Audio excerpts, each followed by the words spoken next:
اللہ تعالیٰ کی معرفت انسان کی ذہنی، عقلی، روحانی اور جسمانی نشوونما کے لیے سب سے زیادہ ضرورت ہے۔ انفیکٹ اللہ کا بندہ تو ہر وقت انتظار کر رہا ہوتا ہے کب مجھے نئی آیت ملے، کوئی نیا پیغام ملے، کوئی حدیث میں کوئی ایسے موتی ملے جس سے میری روح اپنے مالک سے، اس مقصود سے، اس معبود سے جڑ جائے جس سے ملنے کے لیے، جس کا قرب حاصل کرنے کے لیے ہی میرا وجود ہے، چاہے دنیا میں ہو یا آخرت۔ ایسی ہی ایک حدیث جسے حدیث قدسی کہتے ہیں، اس میں آپ صلی اللہ علیہ وسلم نے اللہ کا ایک کلام سنایا جس میں اللہ اپنے بندوں سے مخاطب ہو کر کہتے ہیں، یا عبادی، اے میرے بندو، انی حرمت الظلم علی نفسی، میں کسی پر ظلم نہیں کرتا اور میں نے اس کو اپنے اوپر حرام کیا ہے، میں تو رحم کرتا ہوں، ہر انسان پر، ہر مخلوق پر رحم کرتا ہوں، وجعلتہ بینکم محرما، اور میں تمہارے بیچ میں بھی چاہتا ہوں اور حکم دیتا ہوں کہ ظلم مت کرنا، زیادتی مت کرنا، اسے حرام سمجھنا،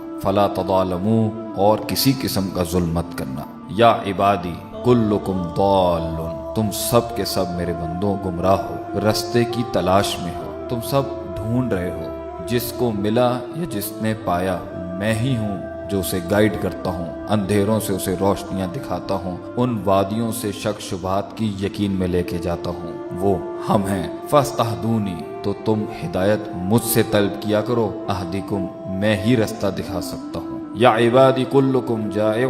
اے میرے بندوں تم سب بھوکے ہو اور اس بھوک کو الا من اطعمتہ، صرف میں ختم کر سکتا ہوں، میں رزق دیتا ہوں، میں کھانے دیتا ہوں، فاستطعمونی، تم مجھ سے مانگا کرو اپنا رزق اور کھانا پینا، اطعمکم، میں ہی تمہیں دوں گا وہ، اور ہم دے دیا کرتے ہیں لوگوں کو، یا عبادی کلکم عار، اے میرے بندوں تم سب بے لباس ہو، برہنہ ہو، الا من کسوتہ، ماں سوائے جس کو ہم لباس پہنا دیں، فاستقسونی، تم مجھ سے لباس مانگا کرو، اقسکم، ہم تمہیں لباس بھی دیں گے، یا عبادی انکم تخطئون باللیل والنہار، اور اللہ فرماتے ہیں تم صبح شام گناہ کرتے ہو، رات اور دن گناہ کرتے ہو، وانا اغفر الذنوب جميعا، اور ہم تمہارے سارے کے سارے گناہ معاف کرتے رہتے ہیں، فاستغفرونی، تو کس سے مانگنا، ہم سے مانگنا اپنی معافی، ہم سے بخشوانا اپنے آپ کو، اللہ ہی ہے جو انسان کو معاف کر سکتا ہے اور بخش سکتا ہے، اغفر لکم، ہم تمہیں معاف کر دیں گے، یا عبادی انکم لن تبلغوا ضری، اے میرے بندوں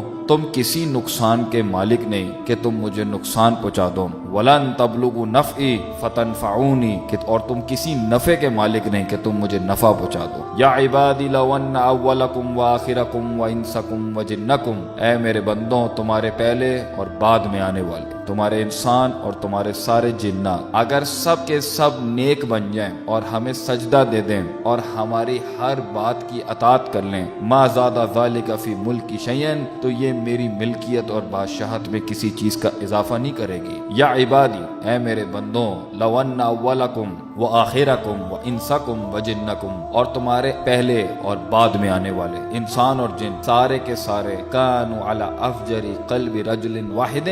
سب کے سب اگر فاجر، فاسق اور اللہ کی نافرمانی کرنے والے بن جائیں، ما نقص ذلک من ملکی شیئا، یہ ہماری ملکیت اور بادشاہت میں سے ذرہ بھی کم نہیں کر سکتی، یا عبادی لو ان اولکم وآخرکم وانسکم وجنکم، اگر تمہارے پہلے اور آخر میں آنے والے انسان اور سارے جنات، مرد اور عورت، بچے بوڑھے، سب پوری انسانیت اور جنوں سے مل کے ایک صف میں کھڑے ہو جائیں اور اس کے بعد ہم سے سوال کریں، قاموا فی صعید واحد، ایک صف میں سب کھڑے ہو جائیں اور ہم سے سوال کریں، آرزو کریں، فَأَعْطَيْتُ كُلَّ إِنسَانٍ مَسَأَلَتَهُ، اور ہم ہر انسان کو وہ دے دیں جس کا وہ ہم سے سوال کرتا ہے، مَا نَقَصَ ذَلِكَ مِمَّا عِندِي، یہ ہماری سلطنت میں، ہماری بادشاہت میں، ہمارے خزانوں میں اتنا بھی کم نہیں کرے گا، ما سوائے إِلَّا كَمَا يَنْقُصُ الْمِخْيَطُ إِذَا أُدْخِلَ الْبَحْرَ، جیسے کہ سوئی پانی میں ڈالی جائے اور جب نکالی جائے جو سوئی لے کے آئے گی یہ بھی زیادہ ہوگا،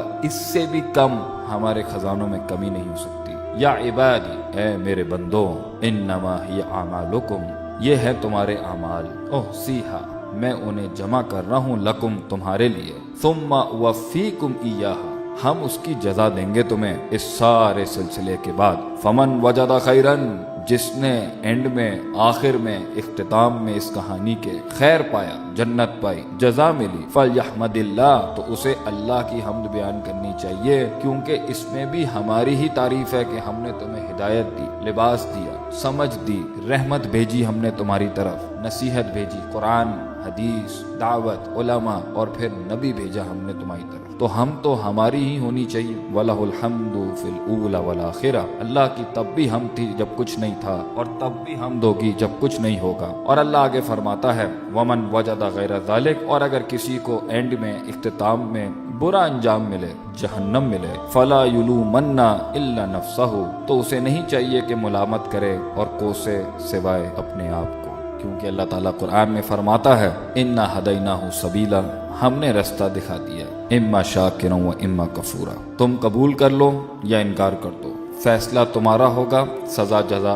ہماری ہوگی۔ اللہ تعالیٰ کی ذات پر ہمیں غور و فکر کرنا چاہیے، اتنا طاقتور رب اور اتنا کریم، علیم، سمیع، بصیر، لطیف، قوی اور عزیز رب، ہمیں اس سے ڈرنا بھی چاہیے جیسے اس کا حق ہے، اور ہمیں اس سے محبت کرنی چاہیے جیسے اس کا حق ہے، اس سے امید رکھنی چاہیے جیسے اس کا حق ہے۔ اور اس آیت کے مصداق میں ہمیں شرم بھی آنی چاہیے کہ اللہ فرماتا ہے وَمَا قَدْرُ اللَّهَ حَقَّ قَدْرِهِ، لوگوں نے ہماری پھر بھی قدر نہیں کی جیسے ہماری قدر کا حق تھا۔ اللہ تعالی ہمیں اپنا نیک عبد اور غلام بننے کی توفیق عطا فرمائے، آمین۔